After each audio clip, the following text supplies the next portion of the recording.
Hi guys, good afternoon. Meron pala akong konting ibabahagi sa inyo guys na mga nakalap na na ipon ko o nakuha ko sa aking bakuran. May mga bato-bato kasi dyan, doon malapit sa sapa naming bato. Marami akong mga nakukuhang mga kakaiba. Kakaiba siya guys. Bago pa lang kasi ako nito na guys, napanood ko lang kasi ito sa YouTube yung iba nito guys. Di ko alam kung anong mga to kasi nakakalimutan ko yung mga mga pangalan. Pero nung nilagay ko po to dyan sa suka guys dito, talagang bumubula siya guys, yung suka na to. Talagang nagbababol siya. Lalo na itong itong sabi nila, ng niyog. Bertod ng niyog to guys.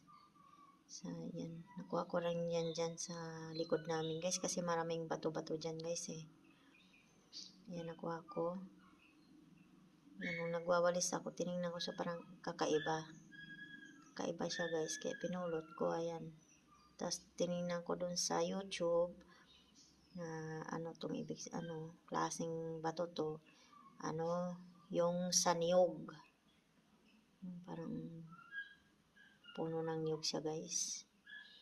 Comment lang kayo guys kasi hindi ko pa talaga to alam tong mga na to guys, mga mutya ng kalikasan na to guys na pinagkaloob sa akin na nakikita ko dito guys sa paligid lang namin guys. Ayan. Ayan guys. Pero bato yan guys oh. Bato guys oh. Bato. Tapos guys, ito meron din ako guys. Iniipon-ipon ko lang talaga to guys yung mga nakikita ko. Ayan. Ito naman siya guys, para siyang dice.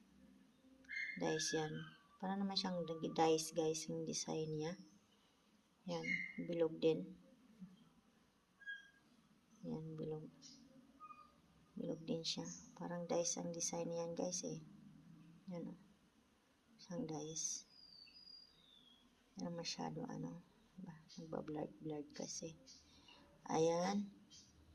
Nagbablurred kasi siya guys eh. Ayaw magpakita guys. Ayaw magpakita sa camera. Nagbablurred siya guys ah. Pero dice talaga yung itsura niya guys. Dice. Yan, dice yan guys.